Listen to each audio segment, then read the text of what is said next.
Hello, everyone, and welcome to Top Secret. We have stepped one step forward from Virtual Pub. So it's all things about insider risk. So my name is Boaz Fischer, and we have Show no fear. and our special guest, Dan Holman, who's the CEO of WordStack and CheckSocial. But before we get into it, why are we here, Dan? Sean?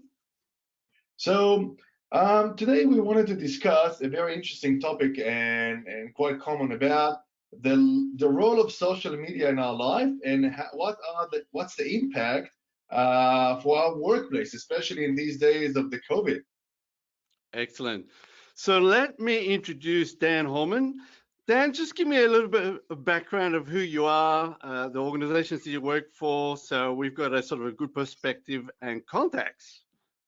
Yeah, no worries. Thanks, Boaz. My name's Dan Holman. I'm the founder and CEO of WorldStack. We've also created a company called CheckSocial. So WorldStack was founded about 7 years ago. Its focus is on open source intelligence, which is in my case, a discipline of cybersecurity. So we build software solutions to help turn data from the web, social media, deep and dark web into actionable intelligence. So there's a variety of different business problems that we use that data to solve. And we've developed a tech platform called the WorldStack Engine, which essentially automates the collection and analytics and reporting of that data. So my background is in IT. So I started out as a techie doing desktop support. Went and did a degree in computer science, so did engineering for a while. I've done pretty much every job there is to do inside IT, from development, support, testing, delivery, project management, solution architecture, enterprise architecture. And for the last 10 years, I've been working in the cybersecurity space as a consultant, primarily in defense and national security. So I guess it was during my time there that I sort of run into a few of the problems that we solve now with WorldStack. So one of them is CheckSocial, and it's very related to the conversation we're going to have today. Beautiful. Well, it looks like you've got a very wide and varied background there. So let's get into the meat of the thing. So we know that technology has become so much embedded into our daily lives.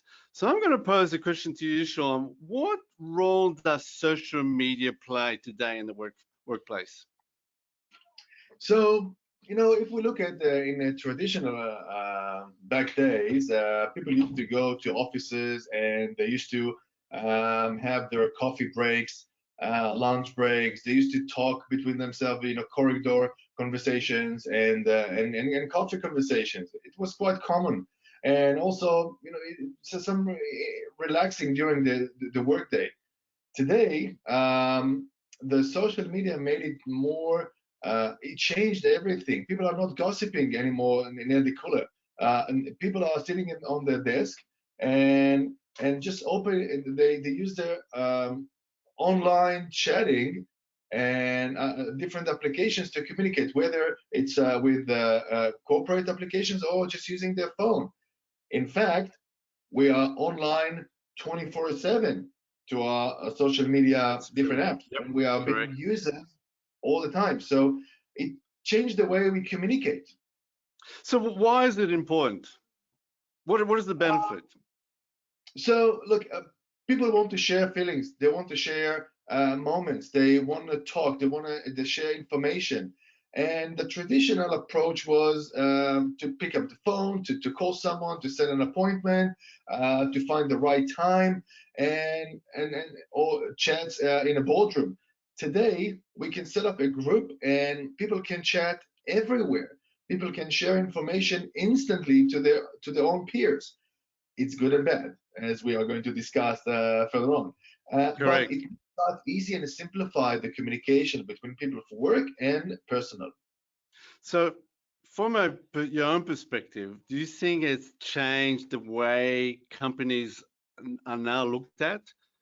I mean, would someone say, okay, I'm going to join your company, would they say, what social media platforms have you got that I can use? I don't think they ask, but I think if I'm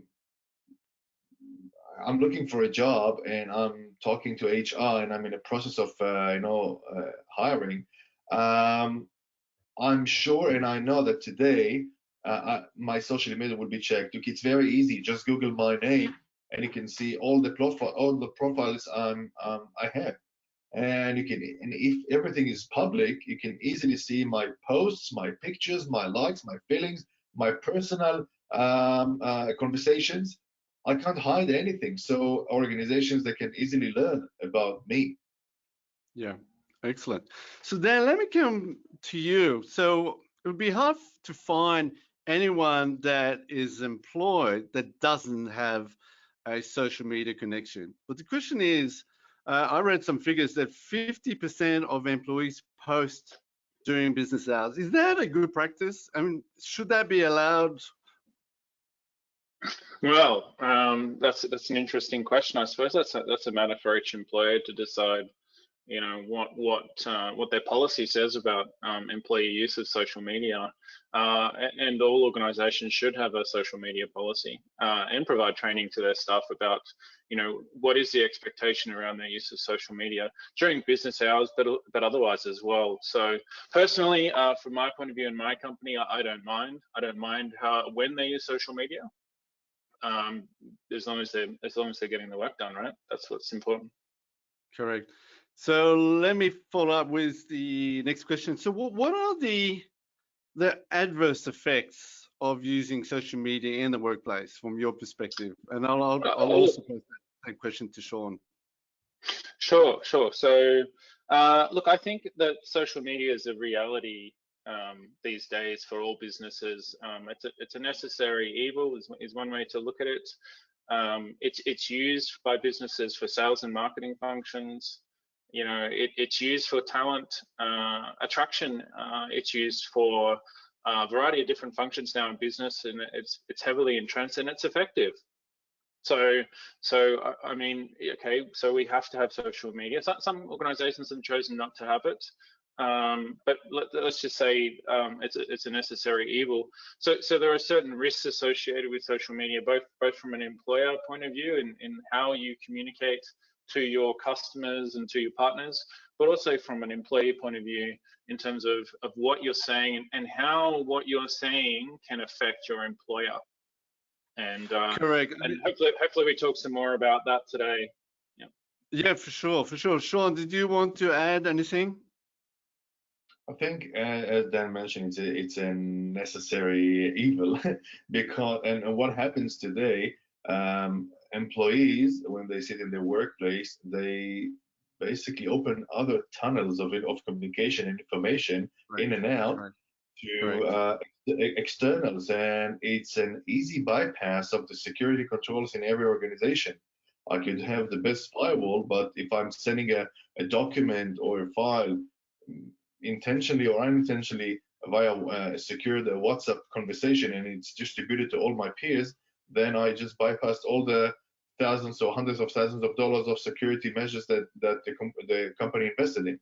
So it's important today, but also it's integrated with our life. It's an integrated part of us. So when we are in a workplace and I open another tab for example, LinkedIn, I can use LinkedIn for work. I can use LinkedIn to look for job. I can use WhatsApp for work and marketing. I can use WhatsApp to communicate with my wife, etc., etc. So it's mixed and it can be separated, and that's I guess that's the challenge today. What about from a productivity point of view? Because I mean, the some organizations, they might be looking across their neighbor and saying, well, why is that person spending a lot of their time on Facebook? And there's a lot of that sort of raises a lot of, should they be fair? Should they be spending that much of time? Let's assume that that's not their role to go and do marketing through Facebook, but you'd find those conversations there. And it's funny because access to social media today can be accessed either by my corporate computer that can be measured, and there are some metrics about, I mean, everything can be monitored and logged, but I could also use my personal supercomputer here, and nobody can tell what I'm doing and when I'm doing it. And in most cases, we have the phone sitting next to us, and we communicate in parallel. We work in parallel, hence all the mistakes and human errors that we may do. We make phone calls for work. We switch to personal phone calls, and we use our phone. Sometimes we think because it's personal and ours and it will not be monitored, it's better to use that one for personal conversations or share some feelings, even at work. Personally, I remember when sitting in board meetings and sales meetings, I used to communicate with my colleagues sitting next to me using that about what we hear from our boss. Right? Yes, yes. So news travels fast. So look, social media is also, it's a good point that you raise, that you can start communicating in private. What about using it as a tool for harassment, bullying? That could also be quite detrimental within an organization. Yeah, certainly. We've seen a customer whereby their employees were having an argument in public view on the company social media pages with full view of all their customers. You'd think this kind of behavior is crazy. Like who does that? You can't imagine that happening, but it definitely happens. And as a result of that, now, so they check all of their employees when they hire them to say, okay, well, is this the kind of way they behave online? Is this something we want associated with our business? Do we want this person in our company? Because there is a risk there that there will be an incident, and then that incident, the fallout affects the employer. Correct.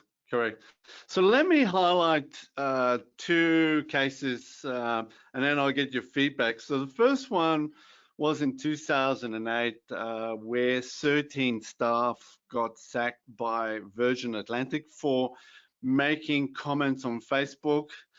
The second one, a Perth man got sacked for posting support for ISIS. So you don't have the full information. You don't know what the real context is.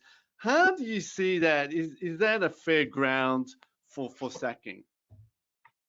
I mean, it's a good question. I'm not able to give legal advice, but what I would say is this: if you're going to discipline an employee over a social media incident, you want to have something that's objective and the rules have been set before the incident. So in this case, you need some kind of code of conduct or a social media policy, and the employees need to be aware of it and trained in it. It's one of these annual trainings along with other security training, so that everyone understands what's the expectation. And so then when there's an incident like this, it's much easier to refer back to that objective framework, which everyone agreed to, everyone said they're aware of, and it makes it very hard for them then to say, I didn't know, or this, any sort of excuses there. I think that's probably a key thing to have in place before something like this happens. Sean, did you want to add? Yeah, I think you mentioned a very important word, which means the context. I had many cases where I got something, I saw something on my Facebook, and I showed that to a friend of mine next to me, and he said, "Wow, I like it. Send it to me." And he literally shared it for him on my phone. Now it was recorded as my activity.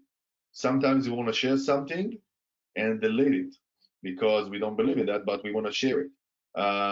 And sometimes we have mistakes, so we don't have the full context. We don't know. It's like when someone is caught on speeding on the road.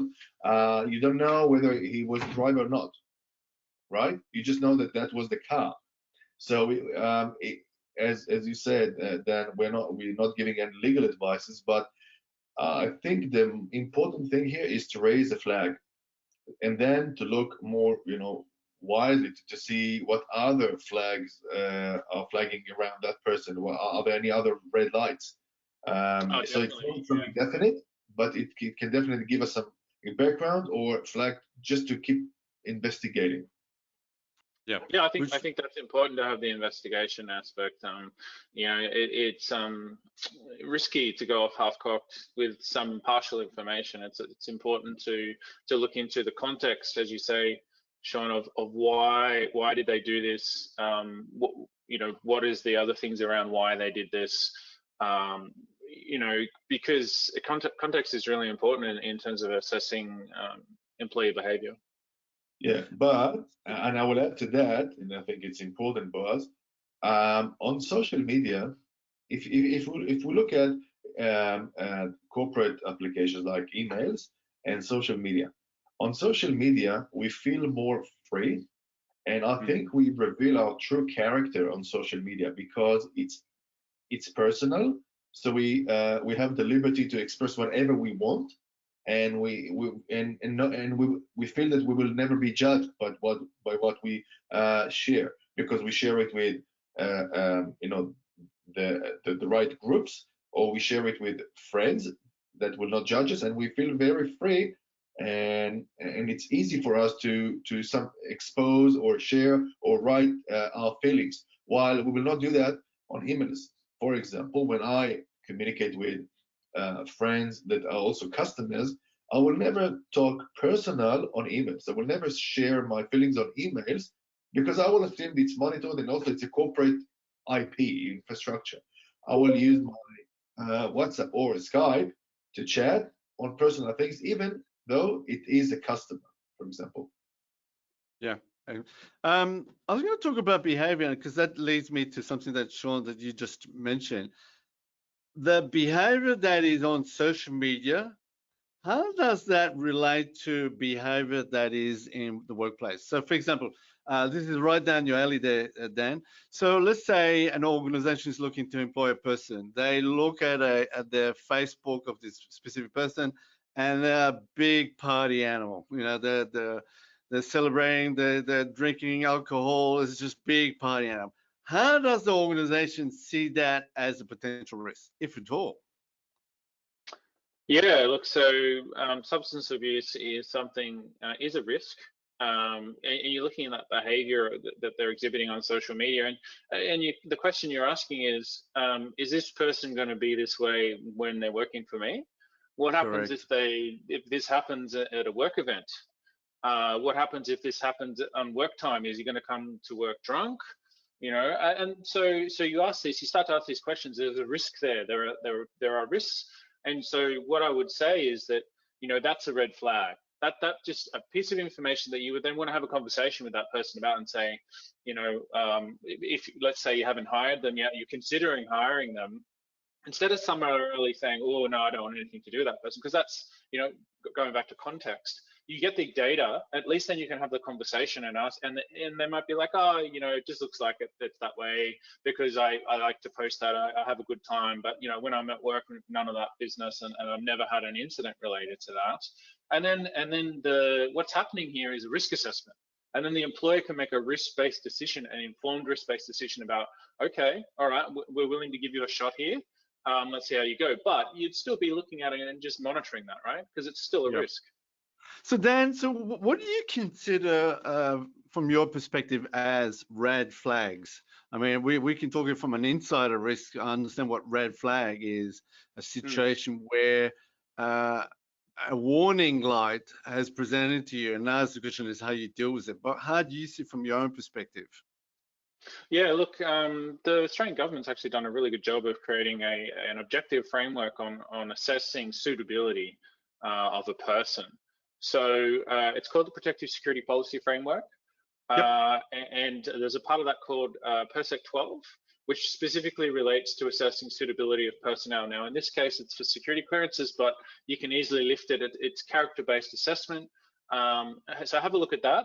There's some really good examples of what they call risk factors. And so some of those things are like, so you can roughly group into things like conduct. So with conduct, you've got things like foul language, discrimination, racism, criminal behavior, so things like fraud, abuse, violence, extreme views, We already talked about substance abuse, but also financial issues. So, do they do a lot of gambling? Is there like unexplained wealth? They have all these boats and cars, but they don't earn enough money to have those things. The influencers and associations also, like, so who do they associate with online? What do they talk about? What sort of groups are they in? Does that match up with someone that would be expected in this position?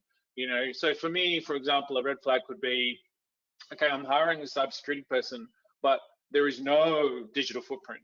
All right. So the lack of a digital footprint can also be a red flag. Like, what's going on here? Why is there no digital footprint? That's odd as well.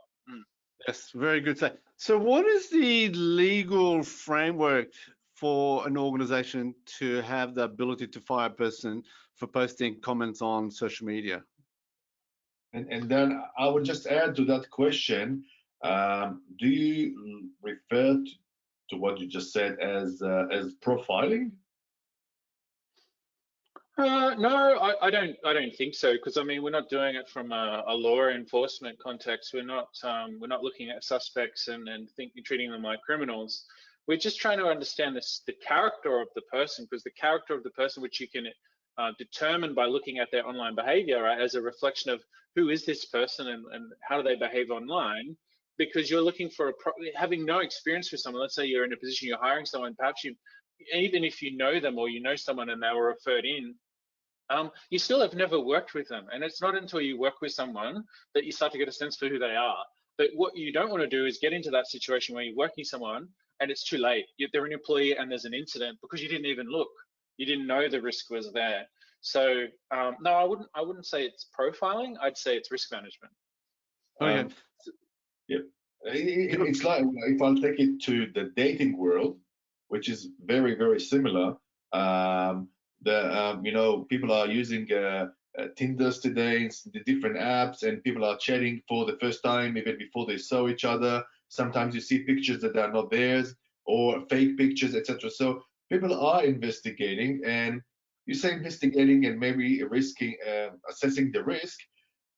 It is some kind of profiling. It doesn't need to be only for the law enforcement. Profiling means that I try to build a profile of a person to learn about that person as much as I can, to gather information, to look for information everywhere, and try to understand who I'm dealing with here before I even first meet him for the first time.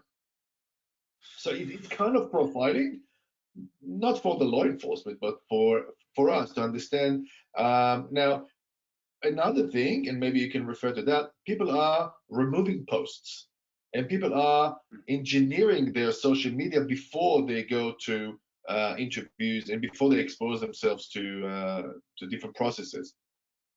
Oh, definitely, yes. So we, I guess, with CheckSocial, one of the things that we do is we offer ability for individuals to check themselves ahead of a process like applying for a job, because you might have forgotten about the post, and if the employer is going to look, wouldn't it make sense for you to look yourself, understand what's there, and then do something about it before you apply for the process? I think that's it's the same as, like, before you go for a job, you look at your resume and you clean it up or remove that, tailor it, and you put your best foot forward. And it's what you do. Like, think about other similar scenarios. For example, you're going for a loan. Before you go for the loan, you'll typically really tidy up all your finances and you try to limit your spending for 3 months before you apply, because the financial institution is going to look at very closely at the last 3 months. Correct. So coming back to the question I asked before there, Dan, what is the legal framework or their ability to fire someone on specific posts that they may deem as offensive? Or yeah. So look, once again, I'm not providing legal advice here. And you should get legal advice on this topic if you're an employer, right? But so generally, when you look at precedent in law, and you look at the cases that have gone through Fair Work, particularly for unfair dismissal, if you look at those closely, you'll see there's a trend whereby an employer that's disciplined a staff member and fired them for a social media incident, where they had that code of conduct and that social media policy, and they provided training to the employee, then the decision was upheld. So it was an unfair dismissal. Whereas in the cases where we saw employers discipline an employee, and the employee made an unfair dismissal claim and there wasn't those things in place, then generally the decision was overturned. So they said, oh, no, you'll have to return them to work because they weren't made aware of the rules, the expectations that you had of them. Right, good point, good point. So you mentioned in the past, when we talked about that 20% of candidates have something online that could potentially put the organization at harm. Can you explain on that? Yeah, look, it is a significant number, and anyone that has had exposure experience with background screening would know that police checks have around about a 3 to 5% return rate in terms of an adverse finding from a police check. 20% is 4 times that, so that's significant. That's 1 in 5 people will have something on social media that you should really be looking at and assessing the risk of. So it's quite significant, and so therefore, I guess the other aspect of that is a digital footprint check and looking at someone's online behavior. It's different to say a reference check or a police check, because those things they don't really consider the online behavior, right? So police check will only look at things at court cases where there's an outcome, and reference checks, well, you're going to get someone's opinion that has worked with them before, but are they likely to comment on the way that they behaved online? Maybe if there was an incident, they might mention it, but generally not. Yep. Yeah. So you may have already answered, but I'll ask it again. So what is deemed as risky? Is that very much based on what each organization? Because what one organization may deem as risky behavior may not be risky for another. That's right.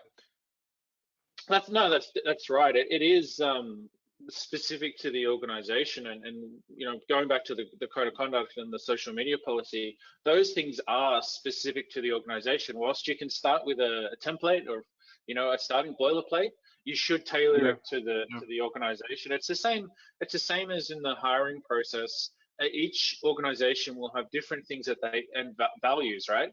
Each organization has a different set of values that they hold really close to their heart, and it's related to their mission of the company, etc. And so that becomes part of the assessment process, and it really needs to be reflected into the social media policy. Now, I guess that brings us into the discussion around discrimination and things like that, to do with can you decide you don't want to hire someone based on something you find on social media? I think Sean mentioned it earlier. Like, what if it's just something you don't agree with? I think the scenario was potentially smokers. I don't like smokers. I'm not going to hire a smoker. Can you do that if you find on social media that they're a smoker? Or I don't like people with tattoos. Can you do that? I don't like their political beliefs. Correct. Yeah. Yeah, very good question. So the question then is, can an organization separate what is personal behavior and what is business behavior? Is that all comes down to the policies that they put forward to employees? Yeah, so this comes down into, I guess, personal versus work, and my view, and from what I've seen play out over the last few years, is that line between personal and work is getting blurrier. Correct. And it's caused by things like people will invite their work colleagues into their social media network. So on Facebook, they'll invite their work colleagues into their personal networks, and then, as Sean was saying before, on your Facebook, your personal Facebook, you're going to be more of yourself because you're not worried about who sees whatever. But you often will forget people that you work with or people you have worked with can see all of this as well. Correct. And sometimes some people even have their boss in their social media network, and that's really blurry at that point, because you know, should the employer say or do something about something they see on the private profile, because they're now connected to their social media network under the context of, you know, colleague as opposed to personal relationship. But it really comes down to the person themselves, the individual, really thinking about who are you having on your social media network, and then if you're going to have them on your network, how do you segregate so that you ensure that, you know, you're projecting what you need to project to those people, and you have your own personal views over here, and that really comes back to private security and privacy settings on each platform. Yeah, Dan, how has the pandemic, the lockdowns that Sean is going through right now, the fact that people are now working more from home than, you know, face to face, how has that changed the equation from a point of risky behavior? Look, I think what it's changed is, it used to be, we're humans. You know, we want to connect, we want to collaborate, and trust is, you know, in a handshake. It's in seeing someone face to face in the same room. It's why we still go for coffees with each other, even though we could just have a chat on the, you know, on video chat or call someone. You still want to have that physical. You view someone and, okay, I can trust this person. I shake my hand, I can trust this person. And there's no way really to get away from that. But COVID and remote work, that trend has really broken that. It's really broken that, and it's caused us to have to come up with innovative solutions for how do we replace that. And you know, there's these things like video interview platforms in terms of the hiring process. You know, we have these sorts of things, but it doesn't replace that assessment, that in-person assessment. And so you really need to think about, well, how can I get more data, more insights about this person if I can't meet them? What other tools do I have to be able to make an accurate assessment of this person and whether they'll be a good cultural fit for my organization? Good stuff. Sean, did you want to add anything? I think, yeah, and I'll answer something very weird. It's my entire answer one will be on yes and no, true and false, because with the current situation of COVID, we lack of personal meetings, we lack of face-to-face, and we lack of understanding body language and see the entire picture. I can sit, well, I'm not saying that I'm doing, but I can sit right now with a nice shirt and tongs, and you will never see it. While with person to person, I need to come with the entire outfit. People can engineer their social media. Depends on the place they want to work. They can shut down their accounts. They can engineer it to make it more suitable for the right situation. With today's a situation where we are not in the offices, there is more involvement with work and social media. Managers and bosses can ask to be a part of your personal group, so they can interact with you more free. But it involves with a lot of risks. It brings a lot of problems, because if I accepted my boss a request to become a friend on my, let's say, LinkedIn or Facebook, and I want to block him now because I don't want to share a thing, I feel uncomfortable. And what happens when I unlink you from my group? What happens then? You know, we know stories about people that committed suicide just because they were unfriends on Facebook or social media. People who used to get divorced or announce their divorce on social media. So it becomes very powerful, and because it doesn't have the personal touch, it makes it easy to express feelings, emotions, and act. So as you said, that it's quite mixed, quite integrated. It cannot be separated, and I think that's the new reality, for bad and for good. So if we come back to the first question, is it a fairground for termination? I guess it's another part of it's another aspect of the character. It's another aspect of our life that we need to refer. It's not, we can't determine anything by that, but it can definitely provide us insights for understanding. That's my take. Yes. So that brings me to the point. So what can employers do today to set up the right framework so that if they're in a position where one of their employees is doing, let's say, wrong by them or posting something that is completely against the corporate policy, what can they do? So what are the lessons that employers can actually take from listening or with what we've talked about? Was it for me? Both. Okay, then I'll let you start. Look, I think it's important to have a framework. So, as you said, Boaz, so thinking about this is now a risk that we have to manage, this digital reputation, and what employees are doing and how that might impact your organization. Having a clear framework and rules in place so that everyone understands, what their expectations are, but then having something that checks against that, compliance. So both at the beginning of the process, which is where we've focused a lot of the conversation today, but also ongoing, you don't just assess someone at the beginning, people change over time. So you should be assessing them, every so often, both in terms of providing the training and updating your policy to be in line with your organization's culture and values, but also assessing people to see if they're still a good fit for your organization. Correct.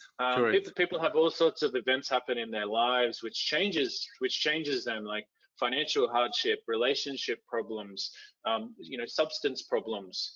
These are things that are dynamic. They can change while they're employees of yours, and you should be assessing them on an ongoing basis to make sure that they're still aligning to your organization's values. And it's not about weeding out people that don't fit. It's about being aware of an emerging risk before it becomes a problem, and then helping the employee to manage that situation. Now, that comes down into what's the role of the employer, what's the role of the employee? Is this prying? Is this going too much into their personal lives? I think it can turn into that, but I think it's also, there is a duty of care that the employer has to the employee to make sure they're okay. But also to the employee to be transparent about things that might change their ability to work. I understand there's a conflict of interest there, right? The employee's not going to tell you about something potentially if there's going to be punitive repercussions, right? They're going to face consequences. So it's about both sides understanding that we're dealing with risks here, and both sides just want to have a good outcome. It's not about weeding people out or persecuting them. Yep. Go ahead, Sean. Did you want to add something? I think the social media activity is essential and a critical and very important data source. It's not the only one data source that should determine if yes or not, but organizations and employers should be attentive to what's happening there. It's a part of our life.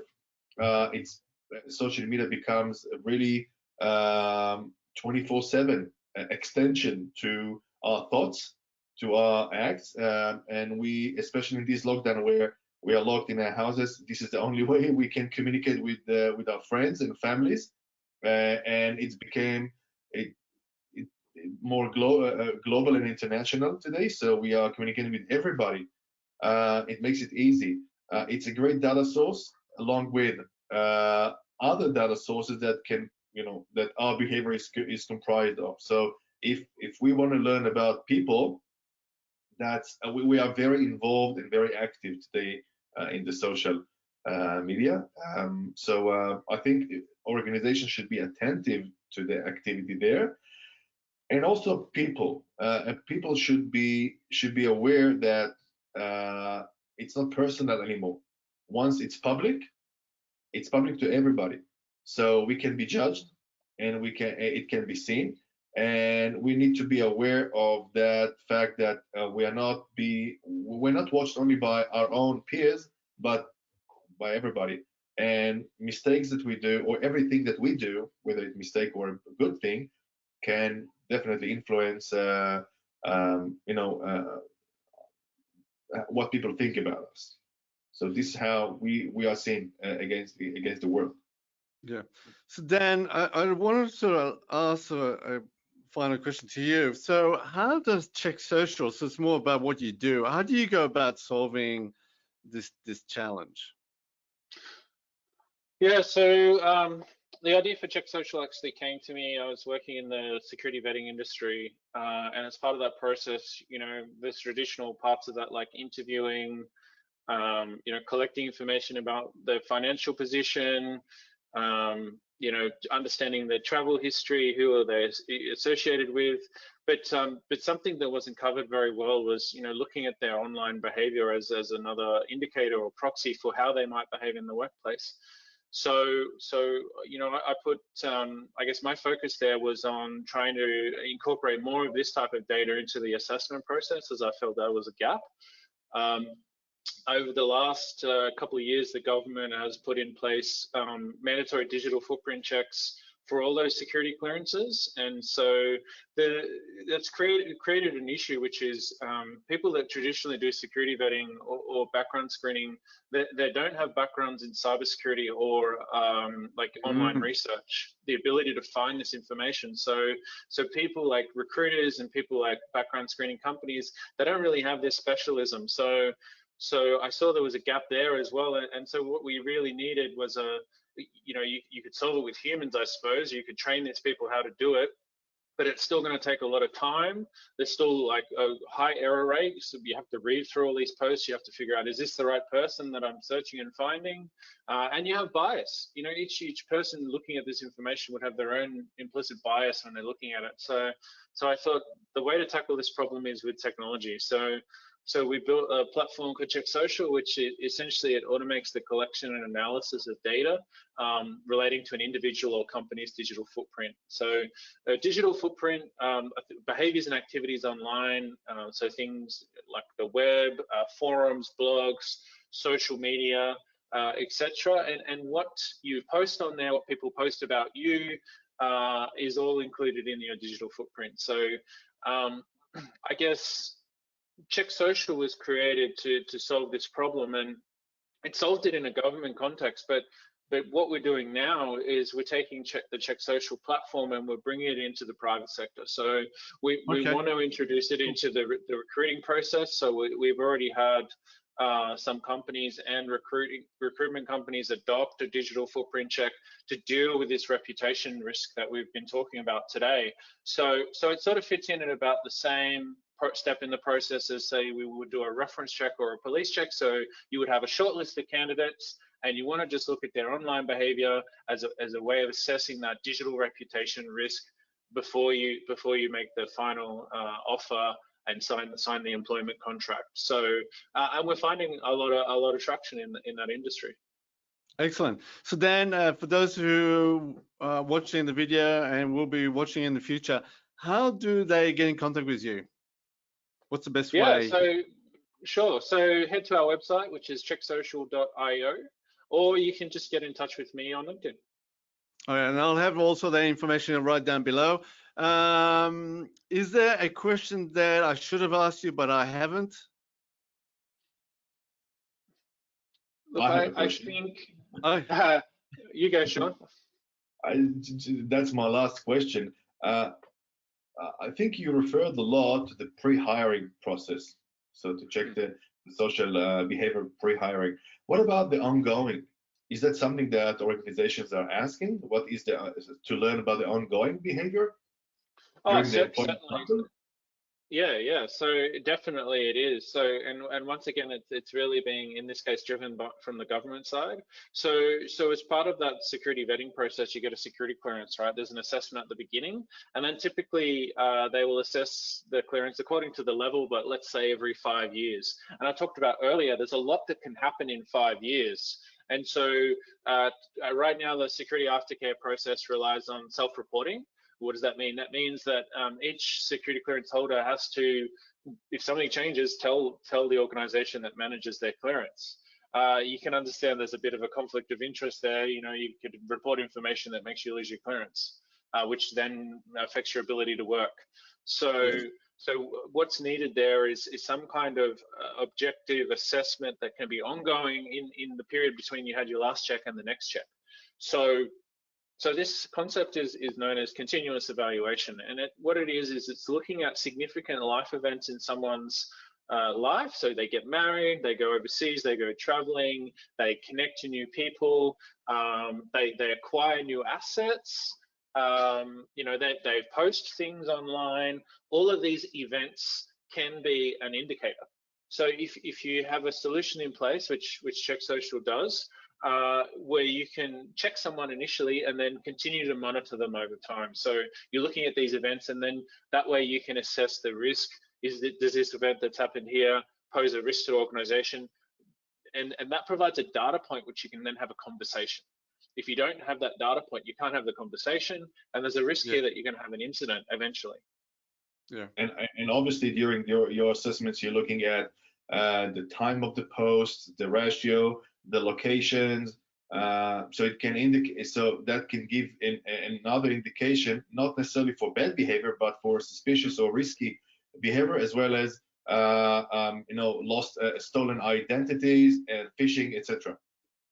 Yeah, exactly. Yes. Exactly. Yes. Okay. Excellent. Good stuff. Well, gentlemen, thank you very much. It's been a pleasure having a chat with you, Dan and Sean. Yeah, we'll definitely stay in touch, and we'll probably do another one like this in the future. Absolutely. Absolutely. And thanks, Sean. Thanks, Dan. Thank you.